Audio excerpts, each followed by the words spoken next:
Hi everyone, Kat here. Well, in just a few short days, it'll be the 25th anniversary of the death of Princess Diana. So I thought we'd take a little time and have a look back, take a look at the events of the time and where we are now, and see what kind of conclusions we can draw from the whole thing. At the time of Diana's death, she had a lot of enemies in the establishment. She had a lot of enemies in the government. And I mean, both of those things had been going on for a very long time. Um, she was making friends with people that were considered very controversial figures. Dodi Fayed, his father Mohammed Fayed, um, Tony Blair, the new Labor Prime Minister. And when she died, he had only been in power a few months, under 6 months. I think it was something like 3 or 4 months at the time that she died. And he was not looked terribly favorably on by the establishment. He was young, he was a laborite. Diana had made a concerted effort to befriend him, and at the time of her death was in talks with him to work out some kind of a role for herself, a roving ambassador for England kind of a deal, and she'd have the backing of the government. And this was something as well that didn't sit well with the establishment at the time. But having enemies, having adversaries, having people against her was nothing new to Diana in the course of her 17-year marriage, with the exception of a few short years at the beginning where things were calm in the press, although not calm at home. I don't think they ever were. Um, she was used to this kind of opposition, and like she said in the Bashir interview on the BBC, she wasn't going to go quietly. She was going to stand up for herself, and that's one thing she always did. But she was a very controversial figure for a lot of things, and near the end of her life, she was kind of surrounding herself with controversial figures. But let's take a little bit look back before that all happened.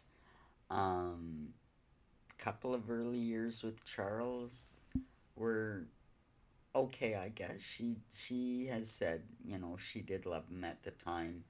He has said he did at the time as well. But I don't think he ever truly gave up Camilla, even if they weren't having a physical relationship at the beginning of the marriage.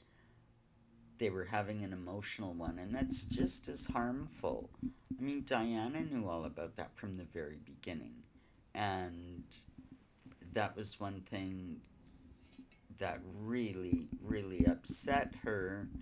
And friends of Charles, she was gaslit from the beginning. She knew what was going on. His friends were, oh, you're crazy. There's nothing going on. They're just friends. They've been acquaintances for years. You're a crazy woman. And as things progressed, the gaslighting by Charles's camp, as they like to say, including Camilla, his friends, members of the establishment and government that he was close to, were kind of spreading the story. So Diana's crazy. She needs to be locked up. Eating disorders and mental disorders, and Diana's unstable. She knew they were saying all of this about her. She knew what was going on with Camilla. She talked about it. And, they They were trying to drive her crazy. That's all I can say. Even at the time, and I mean, we do know that Diana was trying to collect allies. One of her most favorable allies in the establishment was the journalist Richard Kay. I think he's with the Daily Mail. He still writes for them, he still reports on the royals. They developed a good working relationship to a degree, I think a friendship. She would call him, she would meet with him privately and speak to him. It was one avenue in the press, somebody she trusted that she could talk to kind of get the word out if there was something she had to say. And she was criticized for doing this, for talking to the press and kind of going in those directions.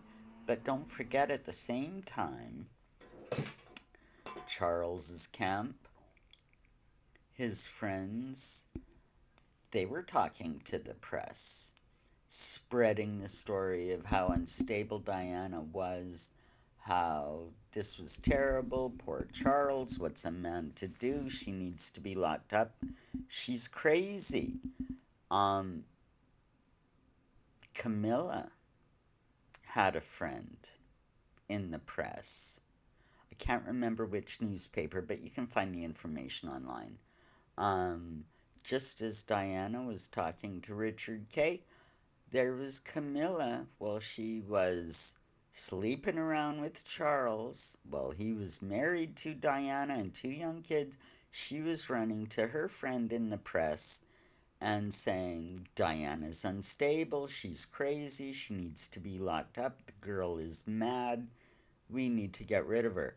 I mean, so Camilla herself was gaslighting Diana. Everybody was, no wonder she had an eating disorder. No wonder she was paranoid. No wonder she was afraid, and all of her fears had, she had good reason to be fearful because she knew what was going on. Nobody believed her at the time, played her down, or made her look crazy. But she knew what was going on. Um, she knew that they were bugging the house. Sometimes they were, sometimes she were, but it was like, I'm sure they're bugging the house, and everybody thought she was crazy. Well, then, later, didn't it come out? All the squidgy tapes and that kind of thing. They were bugging her house. She wasn't wrong. She knew what was going on. She knew the the game they were playing against her. They wanted to destroy her, and she knew it. So she had to fight harder, do whatever she could. She felt desperate. That's why she decided to give the book to Andrew Morton, Diana, her true story. And she not only allowed but encouraged her friends to speak to him. And between Andrew Morton and another friend of hers, he's a doctor. Gosh, I can't remember his name, but he would drop off a tape recorder and tapes and a list of questions from Andrew Morton.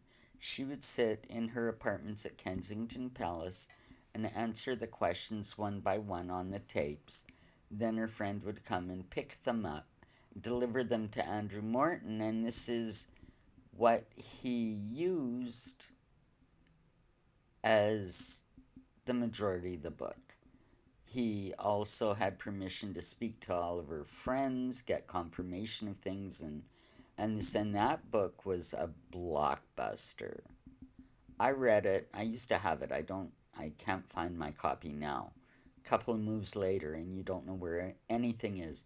But oh yeah, and what it did, instead of discredit her, it's kind of confirmed things that everybody was thinking their marriage wasn't so great. You know, she kind of confirmed a lot of things. One thing about Diana, though, even with everything that was going on, and yeah, she was unfaithful too, but she was willing to admit it. You know, she was willing to, hey, I'm not perfect. Yeah, I did that. Yeah, I loved him. I adored him. Talking about Andrew. Oh gosh, what's his name? The guy she had the affair with. Um. Anyway, it'll come to me. But yeah, she said, "Yeah, I admit it. I did it. I loved him. I trusted him, and in the end, he betrayed her as well.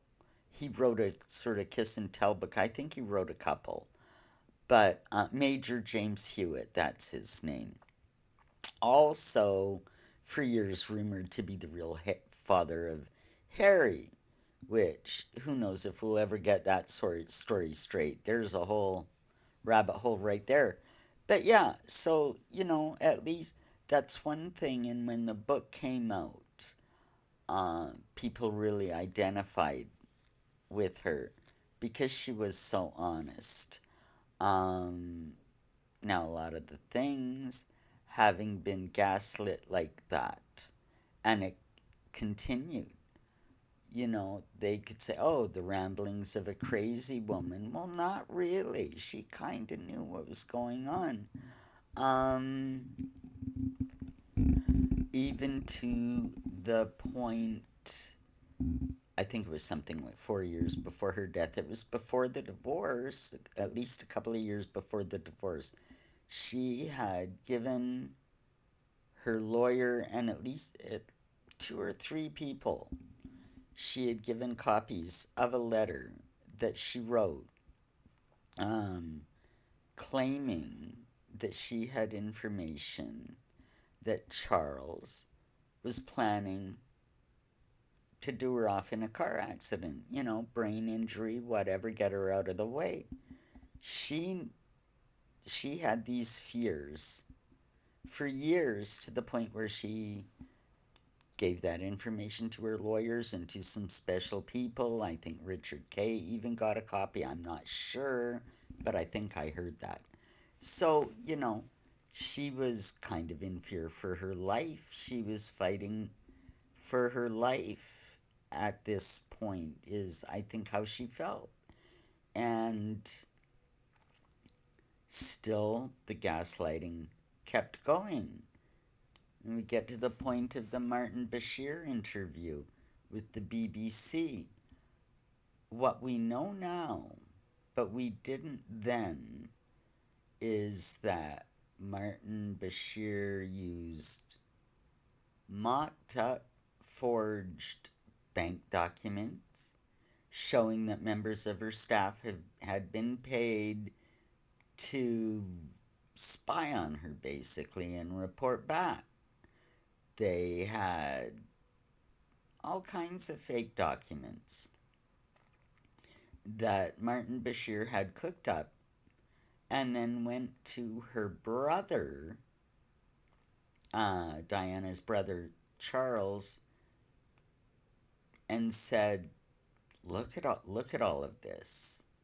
Look what's happening to Diana. You have to talk to her. We have to, have an interview.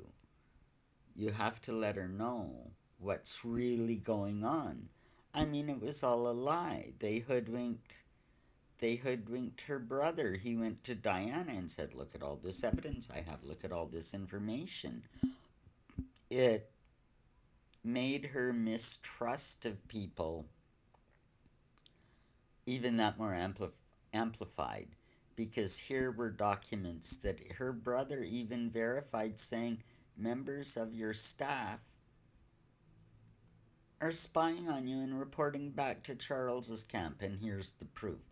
So she was at the point where she felt like she couldn't trust anybody. Um, she got rid of her security because she didn't trust them. She didn't want them around. She didn't want them spying on her. Now, when she did participate in public events or royal events, of course, she had the same security that all royals are allowed. When she had her sons with her, she also had security. It was technically for the royal boys, but she was there, so of course they're gonna protect her too. So anything official or anything with the kids, she always had security around her, but she did away with it as far as her private and personal life goes because she was sure that they were at the very least spying on her. She was very suspicious of them. She was sure that, you know, somebody wanted her dead. She put her husband's name in the letter.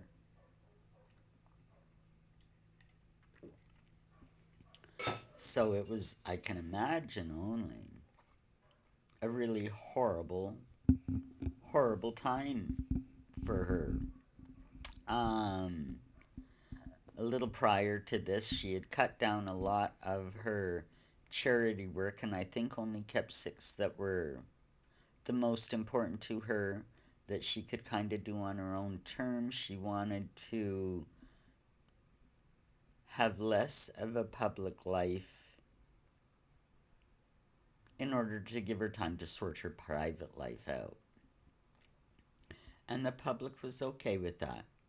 She wanted to step back. By then, people had read the book, people had seen the interview, people understood what was going on. Everybody knew that Camilla was right, you know, right in the picture. They knew what she had done. So everybody sympathized with Diana. It's like, hey girl, if you want to step back and sort your stuff out, we support you no matter what. So, you know, she still had a lot of public support. Well, in her kind of time away, she developed, you know, I mean, she'd had a few affairs all the way along. But for about 2.5 years before she died, she had developed a very close relationship with Hasnat Khan, the cardiac surgeon. And she was in love with him. I think she was in love with the idea of just a normal life, you know? She just wanted whatever. I mean, she grew up, she was more aristocratic than the royal family growing up. She never really knew normal. She was never a normal person, but her perceived idea, sort of romantic novelist sort of idea of what a normal life with a man you love would be, and her and Hasnat dated a lot. On the sly, under the radar, they were never seen together, they were never photographed together. She kept that one very quiet, it was very important to her. She, you know, wanted to marry him. And she wanted at first to be able to go public with the relationship. Hasnat could see at the time that as a surgeon, his work was very important to him, but he also didn't want the limelight. He didn't want the celebrity or the royal aspect of things. He did not want to be Mr. Princess of Wales or Dr. Princess of Wales because he would lose his identity being married to her. She would always be the superstar, they would always be in the press, and that is something that he just couldn't countenance. He didn't want any part of that. So, I think it was only maybe 6 weeks, a couple of months before she died, that they had, I guess, met up in, I don't know if it was Kensington Park or anyway, a park very close to Kensington Palace. And they kind of had a shout out, slap down, break up argument. She wanted them to go public. She wanted him to acknowledge her, in public. She wanted to get the show on the road. And he was like, no, I can't do it as much as I care about you. This is, it's never going to work. It's impossible. Can't do it. And she was devastated. Well, she went on a couple of holidays to lick her wounds and met up with Dodi Fayed. Now, she had been really good friends with his father, Muhammad Fayed, for about a decade. Her father, the Earl Spencer, was very good friends with Muhammad Al Fayed. So Diana had known him for a long time. And because he was a trusted friend of her father's, she considered him a trusted friend as well. And I mean, that summer before she died, that certainly wasn't the first time she had met Dodie. They had known each other, but never really spent, I don't think, any substantial time together. So, really, getting together with the Fayeds for summer holiday, and she brought her kids, and they had their young children. It was normal for her. Like, she was able to go on a holiday and with people she trusted, people she enjoyed the company of. So none of that was untoward, really. But the thing is, by this time, Diana had. It was almost a year to the day of her divorce. And since her divorce, she had cozied up to new Prime Minister Tony Blair, the Labourite, to develop some sort of ambassadorship for her and expand her role. She had started to do her landmine work with the Red Cross. Um, all of these things, all of which were not looked upon favorably by the establishment nor by the government. There was a lot of people, oh, she's getting involved in landmines. Well, that's kind of a political issue because she's pressuring countries to sign the treaty to get rid of them. She should not, as the Princess of Wales, sort of semi royal, no longer a member of the royal family as she lost her HRH, but still as the Buckingham Palace said, she was to be regarded as a member of the royal family. But that's kind of a gray area. But nonetheless, she was kind of getting into a political hot potato there, and the government didn't much appreciate that. She was also cozying up to Tony Blair, who's a Labourite. And there was a lot in the establishment that didn't really approve of that relationship. She was, in her own way, just trying to do her thing, but she was still making enemies. Um, she had very noble intentions. I think the work that she was doing was terrific. I mean, who doesn't want to get rid of landmines? It's a horrendous thing. She was doing good work, but a lot of people didn't see it that way. Along with the fact that her sort of come back after sorting things out and after the divorce and taking a little bit of time off. She was starting to make a comeback and working on really creating a long term role for herself. She would always be the mother of the future king. So, an influential person indeed on the world stage. And with her cozying up with government and cozying up with certain people, she was in effect creating her own court. Like, can you have a member of the royal family that was sort of kicked out, but sort of still a member, but they're building a relationship with the prime minister when it's the queen or the monarch in quite whomever that has that sort of supposed to have that sort of special relationship with the prime minister. So she was building a royal court of opposition to the House of Windsor. So her actions really didn't sit well with anyone. Um, Her and Charles were divorced, the kids were tucked away at school.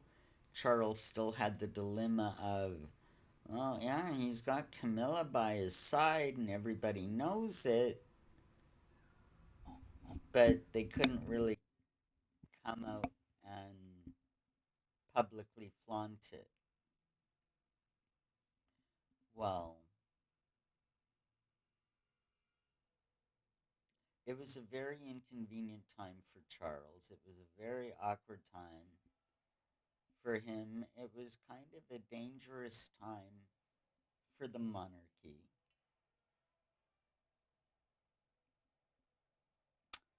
And Diana was gonna do what she was gonna do, and there was no stopping that girl because she'd had enough. Um, so, anyway, what I did was I've spent the last few days kind of looking online on YouTube at all the kind of coverage when she died, like to get an impression of what people were thinking of at the time, how people were feeling. Because, I mean, I remember that. It was 25 years ago. I remember when she died, but over time, you kind of forget the impressions and just looking at the footage again and that kind of thing. So I've been looking at from the overnight coverage first announcement of an accident and her possible injuries through the night, and then what ensued, and what um, what the pundits were saying, what the royal reporters were saying. Of course, it was tragic, and they were horrified, trying to find answers. In one of the very first statements, once it was confirmed that Diana had died, one of the first statements from Buckingham Palace put out the story that, yep, they were being chased by photographers. That's what happened. And that story stuck. Um, Over time, and many years later, there's been a couple of official investigations and inquiries that didn't do the trick. Whenever you have an entity investigating itself, you're never going to get to the real answer, the bottom of anything. Just think about the Watergate scandal or Kennedy's assassination. Those internal investigations come up with the conclusions that they want you to know. There's still a lot of controversy now as to whether, what really happened. Was it an accident? Was Jean Paul really as drunk as they say he was 4 times over?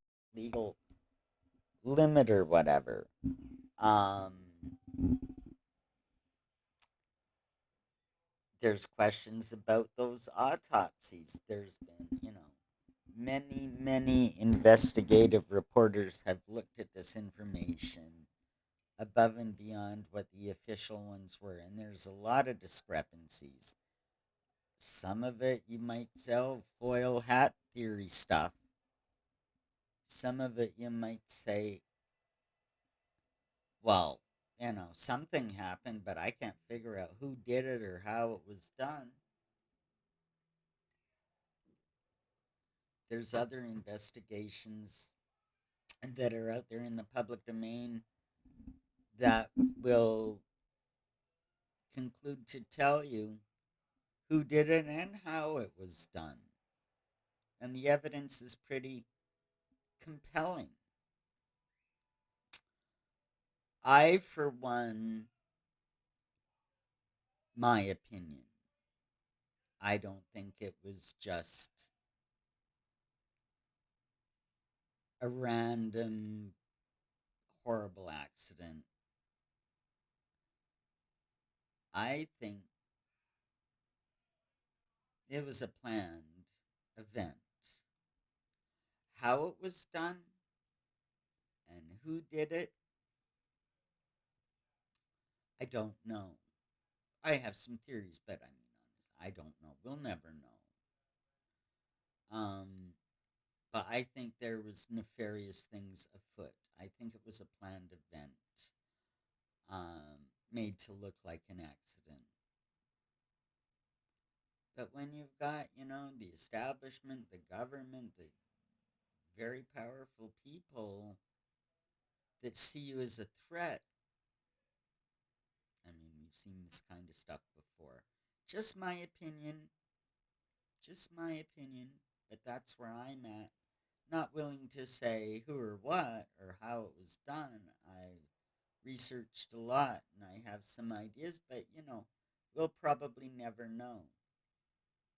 But it was very interesting. The Queen, upon hearing the news, and I remember it was, I don't know, some Daily Mail article or whatever. I don't know, and they were talking about the time. This was quite a while ago, and I read that the Queen's reaction was, oh, somebody greased the brakes. Like, you know, just a odd comment to attribute to the Queen, but apparently so. Um, looking at the coverage on YouTube from news reports and all the interviews, I mean, it was going on 24/7 for days.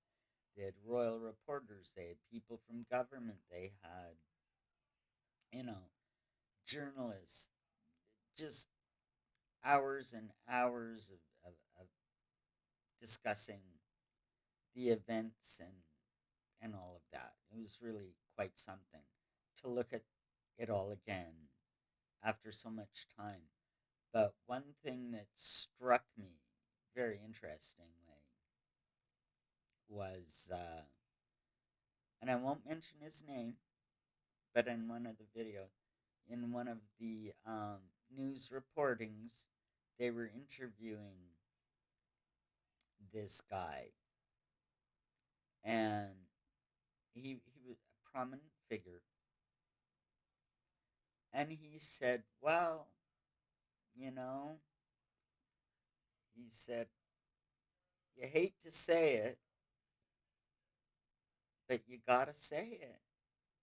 He said, "Diana's death is damn convenient for Charles." And the host looked at him like, where are you go? What are you? Where are you going with this? And he said, "Well, look at it." He said, "Right now, the Archbishop of Canterbury has had come out publicly and said, this is post divorce because she died. It was almost a year to the day from the divorce. Well, since the divorce, the Archbishop of Canterbury had let his feelings known that he was very uncomfortable if he were have to crown a a king who was divorced because, of course, as monarch, you're also defender of the faith, de facto head of the Church of England. And so he'd have a real problem crowning a divorce guy, let alone if Charles and Camilla ever wanted. He said, I don't know if I could even marry them. So the Archbishop was having quite a lot of concerns about the situation forthcoming in the future with Charles as a divorced, king when he ascended to the throne. The government was very concerned about things because you've got Diana, Princess of Wales, over here. She's still the mother of the future king. Constitutionally, there was still questions they were trying to work out. If Charles ascended to the throne, does that mean she'd be queen? Like, what role did? And after having been divorced, well, she's still got an influential hold over William, even as if Charles would have ascended to the throne in that period of time, while she was still alive. Well, she'd still then have her separate court going on. She'd have her supporters, and she'd have the ear of Charles's successor. So, in fact, the palace planners in Buckingham Palace and Charles and the monarchy as a whole wouldn't have the hold over William that they would if she was out of the way. So that would be very convenient. As far as Charles and the church goes, this guy went on to say, well, with her dead, he's a widower now. And that supersedes being a divorcee, so questions of ascension or questions of remarriage would be a little easier to smooth out those rough edges given the new circumstances. So, yeah, this guy basically came out and said, hey, this is, really the best thing that could have ever happened for the monarchy and for Charles. You hate to say it, but hey, somebody's thinking this. And I thought that is just bizarre for somebody to come out and say it. But it is so telling and it is so true.